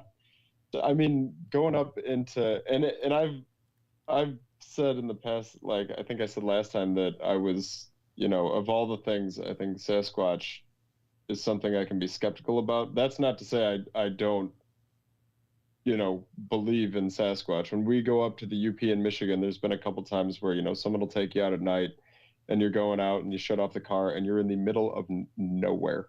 Yeah. And everyone in the UP believes in Sasquatch. I mean, it's pretty much like a law, I think, in the UP is that you have, it's taught in schools is that Sasquatch is real. So when you're sitting out there in the middle of that, you're like, there's no question in my mind this is real right now. That's crazy. Well, interestingly enough, the ghost box said cowbell. Ooh. I don't know what that means. Well, more cowbell. More cowbell. Yeah, more cowbell. That's it. So, cowbell for whatever that relates. I'm not sure how that relates, if that matters to you guys, or you can make some reason out of that. But, oh no. So what he said in the chat, what'd they say? Talking about Sierra sounds. Sierra sounds from James Fedke says Sierra sounds is close to what I heard, only way louder and deeper and madder. Oh, that's horrible. I can't imagine that. That's got to be intense. What could you wear to mask your aura? Oh, I don't know. That's a great question. I'm not sure how to mask electromagnetic emanations. Maybe tinfoil. I was just gonna say that. Yeah, I was gonna say maybe tinfoil. And Chucky says need more cowbell. Everybody's saying more cowbell now. More cowbell. Yeah. I got a feeling. For some cowbell. Ooh, somebody said reacting to the call for dinner. That could be it. Oh yeah, there you go. Yep, true. Yeah. Don't fear the Reaper. Maybe that's what it is. Don't fear the Reaper. Don't be afraid. Oh. Yep. Last night it also triggered. I was reading a story, and it was a very well written story. Meaning that it was like very expansive in every aspect of the story, and it took a while to read the story. I'm like, well, what'd you guys think of that story? And God, what did it say now? It said, oh, I forget the word. Do you guys remember? I was just listening to it too. I should know. Do you guys remember? What was it? Something like what was the word that it spit out? But I was like, oh, let me know in the chat if you guys remember. I don't know why it's gone from my head, but it's just gone right now. But I was like, it just basically meant like very, very explanative or well described, and I can't remember the term it threw out, but I was like, I was surprised because when it does that, usually, anytime it spits out words, it'd be kind of like that. It's like, well, I don't know how cowbell fits, but again, the dinner bell thing might be something, but that's crazy. Anyway, but it does sometimes render some pretty interesting results. So, but you be the judge. I'm not telling you should believe in it or not. It's just interest. Yeah, maybe it was graphic or something like that. Was it graphic? Graphic? I think it was graphic. I think it was graphic, yeah. Graphic. Yeah. Thank you, Rachel. Rachel gets it right again. Ding. She always gets it right. Rachel gets it right. Yeah. She got it. She does, yeah. Hi, Ruthie. Good to see ya. Thanks for coming in. All right, so we're going to go to the next article here. And this one's from January 17th, Sasquatch Chronicles blog. It stood there breathing, looking at me. God, that's just got to be something I just can't imagine. A listener writes, back in 79, I was 14. I grew up in Western New York outside of Rochester. My encounter happened in what we call the southern tier, around the Finger Lakes region. I went out opening day with my father, and my uncle canceled on my dad, and my dad didn't want to go alone, and I had the great task, or there's a sarcasm, of pushing deer to my dad. I had an empty 12 gauge with a couple shells in my pocket for safety reasons. At those time, I wasn't old enough at 14 to hunt big game. I remember it being really cold and overcast once daylight appeared, but not snowing at this point. However, there was some patches of snow here and there. Well, I ran across a high wire fence in the middle of the stretch of woods that I had to climb over to proceed. And eventually I come across a fairly deep gully with high ridges on both sides. On the one to my right, a large tree had fallen, and I climbed up the embankment and squatted down for a break, lying my shotgun across my lap. I could see the other ridge pretty clear. Being exhausted, I had my back up against a tree and nodded off. I woke up hearing what sounded like a heavy branch snapping, and I panned to the area as I was slowly looking around the area, and I noticed something different on the opposite ridge that looked totally out of place than I remembered, so before I nodded off. As I slowly focused my vision on the other ridge, I saw something I just couldn't understand. I know what a bear looks like, and what I was seeing was not a bear. It was big, very large, and it was just standing there on 2 feet holding on to a small tree with one arm stretched out. And that's when I could see that it was dark, a dark hand grasping the tree. I believe it was its left arm. Being that it was cold out, I couldn't see its face, but I could see its breath flowing through its long, shaggly clumps of hair that was covering its face completely. It just stood there breathing, looking in my way, and I didn't know what to do. I was never so terrified and frozen in fear. I didn't dare move one bit, kind of like I was hoping that it didn't see me, leaning up against the fallen tree, but I knew better. As for its height, I can only guess maybe 7 to 8 foot tall. I noticed its shoulders were very, very wide, and its arms were big but longer than they should have been. Its color was kind of brownish, but it had light areas on its thighs and on the front. Its hair was I call it? Hair was very clumpy and long, and some areas especially long along its arms and its head. You could tell it had dirt and leaves throughout it and was very bulky from the waist down, meaning its thighs were enormous. And I looked at this thing for what seemed to be a lifetime. It was probably close to 5 minutes. My God, that's a long time, which was totally long enough for me. It had not moved, just breathing through that long hair in front of its face. Its head really wasn't off-shaped or like conical.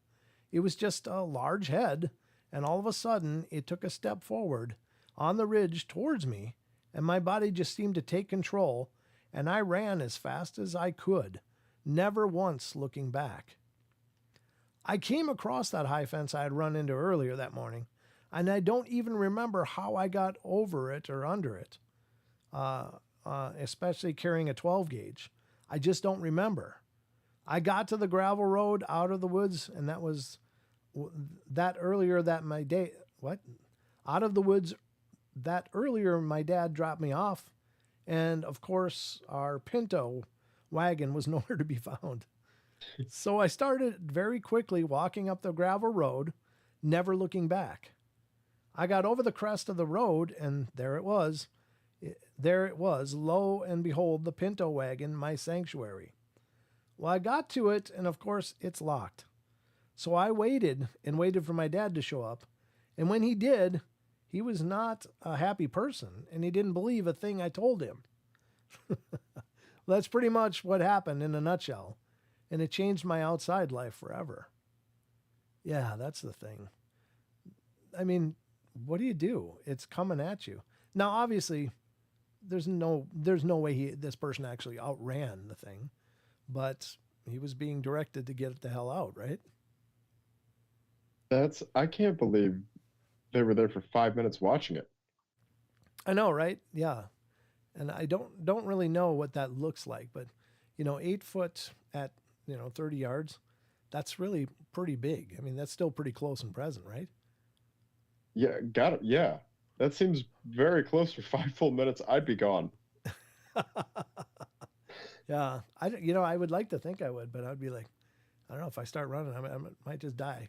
I mean, if it's staying put, but I mean, I don't know what you do, because there is a lot of similarities to, in some reports of other great apes, like the bluff charge.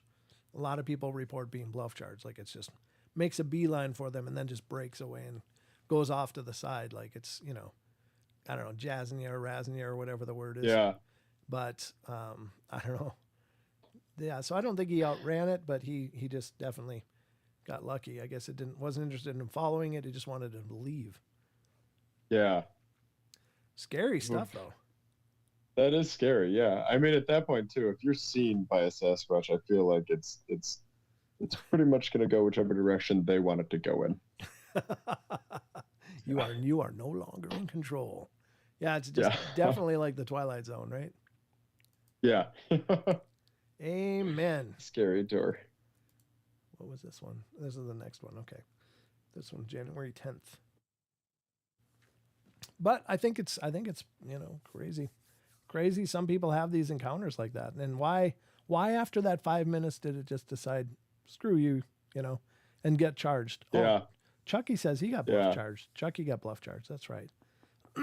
He was a guest. Chucky was actually a guest on the podcast and talked about his experiences and stuff. And he's an avid outdoors man himself. Oh yeah. Nice. Love it. Yeah. I'm going to have to go back and listen. I don't think I've listened to that one. Yep. Chucky Danger. I was just Vegas had engines that blew up 50,000 miles. Oh, I don't know what that is. Okay. Sometimes I try to read the chat just to see what's going on. And it's like, oh, there's a whole different conversation there going on. I guess I can't jump into that.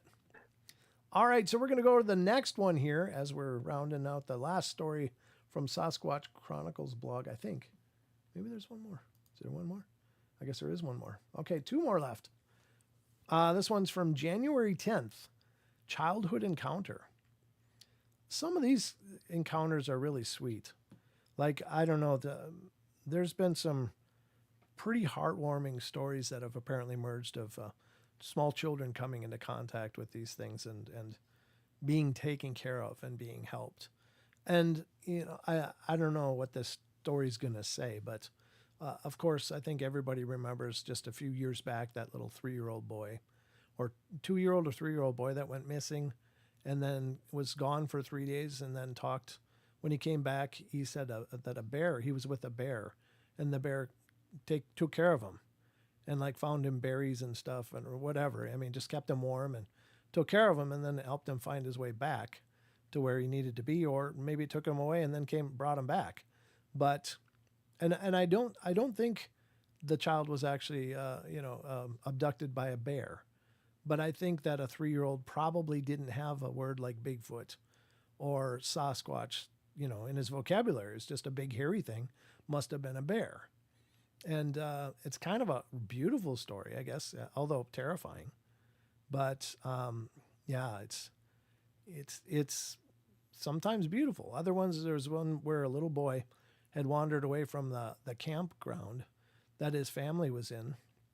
They were all camping rough. I think it was in Yosemite or something, but it might have been any other number of, national parks. But the kid got lost. And so he sat down and just, kind of squatted down and started crying.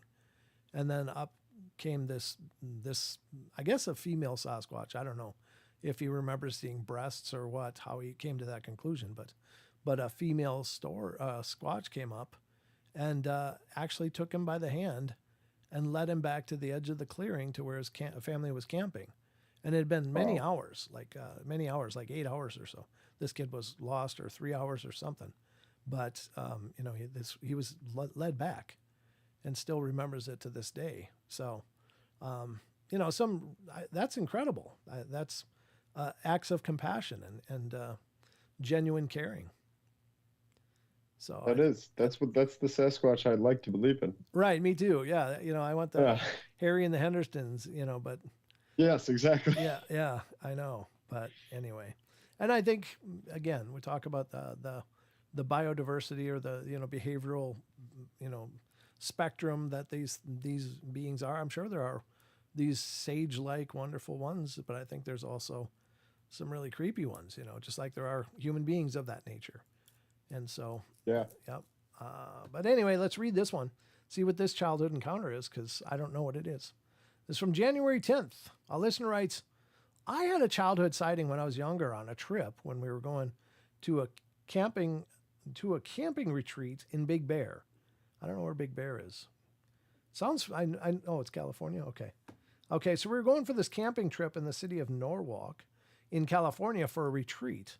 This is something that they did every year, and I was being very good at this time of the year, so I was able to go on the trip with. And I'm not exactly sure how far into Big Bear we were, but it was a big setup. There were several cabins there at this time. Me and some other kids took off through the woods, and outside of eyesight of the adults, because I had some cannabis, and we were going to go smoke. Age of 12, bad kid, I guess I was. Nonetheless, I noticed that we were walking through the woods, and there was something on our right side of us. The other people that I was with noticed as well. So after some time, we continued on, and the woods became extremely quiet, where we could not hear anything at all. Well, we all took notice of this and started talking amongst each other, and that's when we heard something following us on the left side. At this point, I told the guys, to hell with this. I'm out of here, and I started running back to the campsite. Well, the others followed in pursuit. We got back to the campsite and was talking amongst ourselves, and later on that night, one of the craziest experiences of my life that I've ever witnessed took place. At some point, one of the adults come running to our cabin and tells us to keep the windows closed and the door locked. Do not come outside. We're all in a confused at this point, trying to figure out what's going on.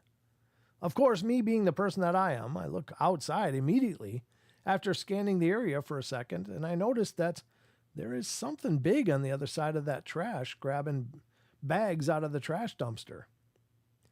What I saw seemed to be about 8 feet tall, a dark brownish red color, and was huge.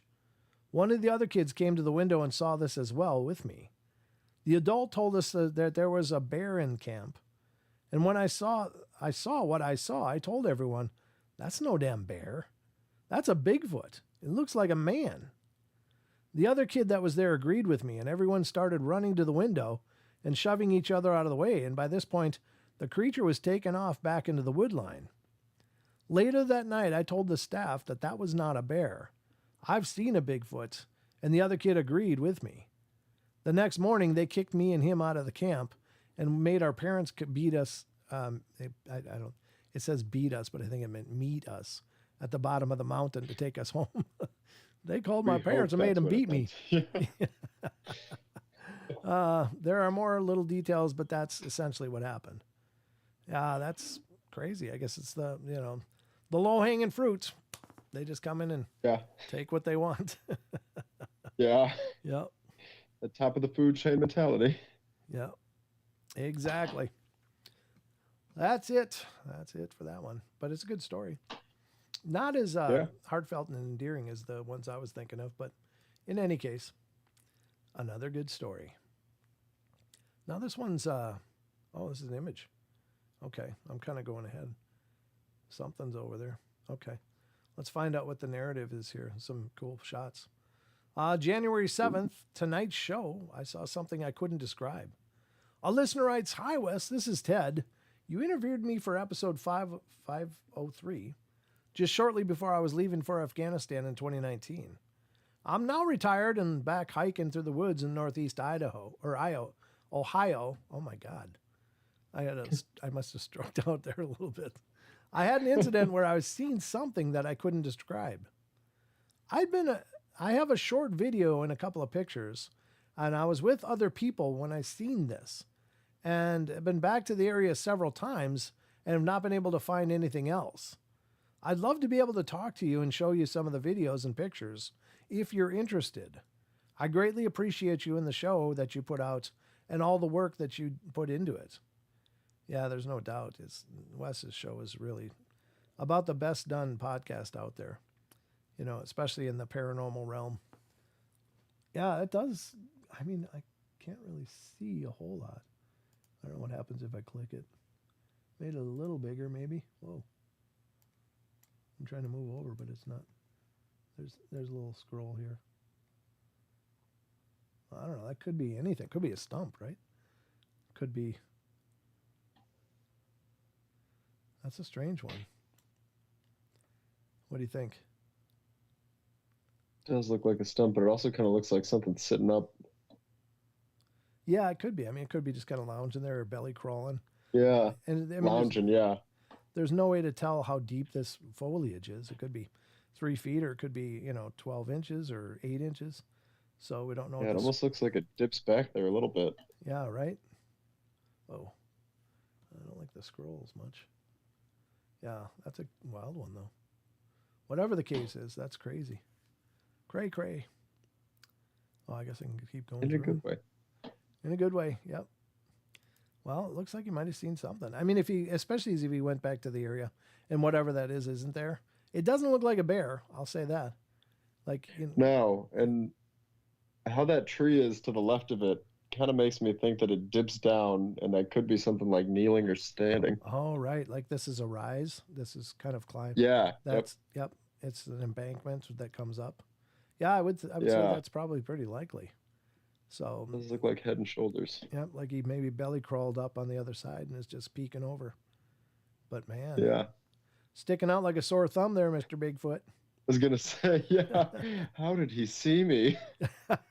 Well, here's a different angle. Let's look at this. Let's look at this one, if you don't mind. Oh no, this is working. Almost looks like a sloth, though, doesn't it? It's like a. Yeah, it does. Look at that, though. It does. That somebody I think just said that in the chat. Yeah, it does look like a sloth. But look at that. It looks like there's definitely what could be an eye and a nose there. But yeah, it's actually tucked behind these leaves, so you don't actually see all of the face. So it is maybe it thinks it's more obscured than it is. Is this plant, or is this the back of it going down on the slope as you're suggesting, Jimmy? Maybe. That's what I'm thinking. It kind of looks like it, doesn't it? Yep. Well, that's an interesting one. We'll take a look at the next. That is. Take a look at the next one. Oh yeah, this is another good one. Let's see what it looks like. Okay. And these are images, so if you're just listening along, I'm sorry you can't share into this with us. But yeah, now you can get a better idea for it. So it does look like a sloth face until you realize. But God, the sun is still shining. The sun must be very much overhead, though. So it is illuminating the leaves, but I was expecting a little translucency to see a shadow. But it looks like it's being tucked behind those illuminated leaves. So it probably does have a taller head than you can observe. But it really does look like a face. It does. And now that I'm here, and again, maybe now it's been suggested, maybe I'm looking for a sloth, but I'm seeing a sloth. It looks like it has wide set eyes. Yes. And that's another common report in Bigfoot sightings, is that the eyes are huge and they seem very far apart. That's very common. And I imagine, if you're a creature that subsists mostly at nighttime, you probably need really big eyes to suck in as much light as you can. Yeah. Mm-hmm. Sorry. Really loud swallow. There's a big one. But yeah, I think those are great pictures. Interesting. Even though they're not definitive by any measure, they're still intriguing, whatever this person saw. So I'm glad to get back at safe dead. Yeah, that's cool. This person went over to Afghanistan and made it back. God bless. Yep, very cool. Very cool. So we are churning through the evening. Let's see what we got going on here. I got to check the time. We got 43 minutes after the hour. 43 minutes. So I got to close that. Otherwise, I'm going to screw something up. All right, so let's see. There's might be just time. This is, well, I don't know. Maybe I should keep that one for next year. Seems more seasonal now that I'm looking at it. Oh yeah, I already read this one. I forgotten to close it last night. Here's an interesting one that's this kind of, I don't know. I guess this would be kind of a cryptid / spiritual, more of a spiritual thing, obviously. It's an interesting title. I don't know what to make of it, but we're going to be moving over to Phantoms and Monsters now, ladies and gentlemen. Special thanks to our friend Lon Strickler, who has given us permission to look through his site as well. And check out Phantoms and Monsters Radio on YouTube, and check out phantomsandmonsters.com for all that has to offer as well. Lon's Done a great job. Thank you, Ruthie. I appreciate that. And I missed the crackling. What are you talking about? Oh, are you missing that? Oh, okay. Well, yeah. Let me give you the water bottle salute. That's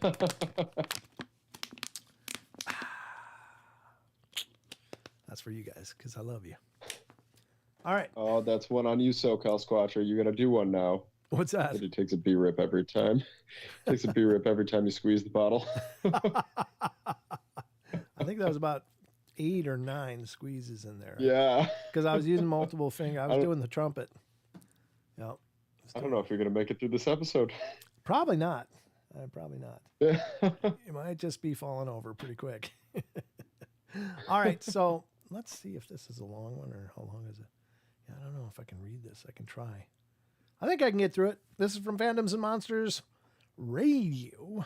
And did I anger a water spirit? So this is more spiritually based, but anyway, it's another kind of entity. During the Christmas holiday, a Kansas woman is in southeastern Ohio to visit family, and during that period and after that, she returns home. She experiences unexplained events involving wet items. The following recent account was forwarded to me. I'm hoping someone might be able to offer an explanation or at least an idea of 3 instances that have happened to me concerning water over the past 3 days. We drove to the woods of southeastern Ohio from Kansas to visit family over Christmas. On Christmas Day, we went out on the family property to their shooting range, and it was a beautiful, peaceful day. And I later walked with the grandsons and took pictures in the woods, and these are deep, remote woods where we were. We went back to the lodge where we were staying Monday night, and everything was fine. Tuesday night is when things started. I had set my pajamas on a stand so they would be out that night since I was packing up for us to leave early Wednesday morning. Our family came to the lodge to have dinner with us and play board games on Tuesday night. Later, we went to our room, and when I reached for my pajamas, they were soaking wet. No explanation, just sitting there sopping wet. Mystery number 1. We drove all day yesterday and got home last night, and I started unpacking the bags this morning and got to the one duffel bag with the Christmas gifts in it. I received a kitchen towel and a snowman on it, and I got the towel out, and it was sopping wet. Water mystery number 2. Nothing else in that bag was even wet, although the towel had been lying on things like cardboard. I packed that bag, and the towel was not wet. Well, I decided to go downstairs this morning to my sewing room and catch up on emails and bills and etc. Now I have a rubber-backed 3x3 carpet squares over the concrete that has been waterproofed. I did that myself 2 years ago, and I kicked off my slippers and walked across the room barefoot. And in the center of the room, the 9 center carpet tiles were again sopping wet. Water mystery number 3. There's no logical explanation for it. I checked all along the walls, and every carpet in the lining of the walls was dry. Both the carpet and the backing of the wall, where it all joins the floor on the basement, are completely dry. We've been in drought for several years, so the ground isn't saturated. There are no pipes that could have leaked. The drop ceiling tiles would have shown water damage, and they're all perfectly fine with no dampness or damage. So 3 water mysteries that I cannot figure out. Could I have possibly angered a water spirit while out in the woods? And did it come home with me? I'm a Kansas-born flatlander with no knowledge or experience of the woods. My husband came down and did a thorough check on the walls and the pipes for any way that water could have gotten in, specifically in the middle of the room, and we can find no logical explanation. And this from Lon. Note, I doubt that a water spirit was a culprit in this manner. Most likely it was the wrath of the malevolent or trickster earthbound energy that decided to hitch a ride back to Kansas. Normally, if a session is conducted correctly, this entity can be moved to a higher spiritual realm. This doesn't seem to be a poltergeist or thought-manifested energy, which would be more difficult to resolve. Lon. Very cool. Very strange. What do you think of That that, is Jimmy? very cool and very, yeah. I think it's interesting how everything that was what was something kind of personal to them too. It does seem like they kind of pissed something off. Yeah, like something Your did track them sock, home. your towel, yeah, something you rub on you, and then the one spot probably somewhere they step a bunch. I don't know. That was the thing I was kind of hooked up on. Was it seems like they pissed something off. Yeah. I don't know. That's very Or strange. something was messing with them. I don't understand where they would have pissed it off though. Yeah, I did. They just went They out were in the out in woods. the woods, like, They beautiful yeah, day, walked to the grandson's pictures in the woods, deep remote woods where we were. They just took pictures, so why would it piss anything off? Nothing really was done that was untoward. I don't know what they were doing, but maybe this was something that latched on. And you know what? It put an idea in my head that I never really thought about until right now. And I was, when you do paranormal investigating, you're going for, ghost investigating or spirit investigating in locations. When you're done, you kind of got to make a proclamation. Hey, you can't follow me home. You've got to stay here. You're not welcome to follow me home. You're not welcome to join my house or, do anything. And so it's just one of those things you always do. But oftentimes people do drag things home when they're not actively investigating it. It's just like they just go out and see things. So maybe it would be a good thing after every, jaunt out and about before you go back to your home. You just say, hey, if anything's following me, you're not welcome. You need to stay. Because you don't know if something's there just tagging along going, hey, you look interesting. Wonder what's going on at your house because I'm bored of here, absolutely. I think that's a great idea. Yeah. I think it might be a great idea. I don't know. It never occurred to me before this, but I mean, why not? So many times we have stories of people going to pay their respects at a graveyard and going home and things start going wacky at home, like something from the graveyard followed them, or going to historical sites, museums, things like that can sometimes drag things home with you too. And I mean, it's not an intentional act on the person, but it seems to be an intentional act on the spirit. So I think it's good. Yeah, I don't think it can hurt. Yeah, exactly. I mean, what's the harm? Just go, hey, if anything's following me, you got to stay here. You are not allowed to follow me. Yeah. Yep, exactly. Yep. Ruthie says, I do that. I'm like a magnet for this. Yikes. Yeah, I think I am too. I would be doing it all the time. I think I am too. I think I've probably dragged all kinds of funny stuff home with me, but yeah, I don't know. It's we don't know. Again, we don't know much anything, but this is an incredible journey. What do you think, Jim? Absolutely. And now I'm caught on just thinking of where I've been recently and times I should have closed things out before I left.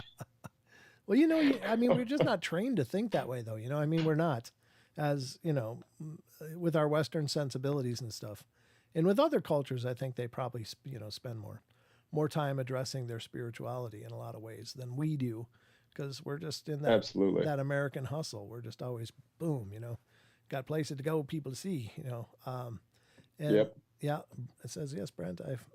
I say you're not allowed to follow. Yeah, good job, Maggie. That's awesome. I wonder if those same proclamations could work as well if it's maybe a universal thing with cases of like Bigfoot and Dogman. People oftentimes have them follow them home. But maybe if you make that proclamation, like you're not allowed to do that. If there is a mind speak, if there's a telepathy, if you can put that out and say, I come to respect your place. I come to mean no harm. But I'm leaving in peace now. You may not follow me home. I got to wonder, because there seems to be a lot of, again, we're at the beginning of the show, talk about bleed through. There's very similar circumstances oftentimes in many of these different phenomena. And so maybe making that proclamation is good too, before you head back home. I think there's got to be merit to that they are, absolutely, if they are indeed telepathically aware of us. And I think there's at least a strong possibility that that's the case. But yeah, very cool. I don't know. Vibrate highly. Yes, absolutely. SoCal. Yeah, I was just looking at that. Yeah. Yeah. That's always the best move. Yeah, I think so. But yeah, I don't know. Again, this is, I don't ever mean to speak like I know anything, because I honestly don't. I'm just on the journey like all of you guys. But I think this is why I love the forum of this show, is that we can come together and discuss ideas and maybe come to some consensus about some of this stuff. I don't know. Right, Jimmy?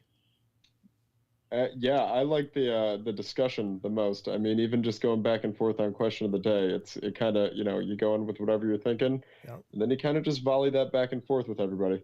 Yeah, that was really cool. I don't see that. Oftentimes, mostly it's just, a statement from each, and that's fine too.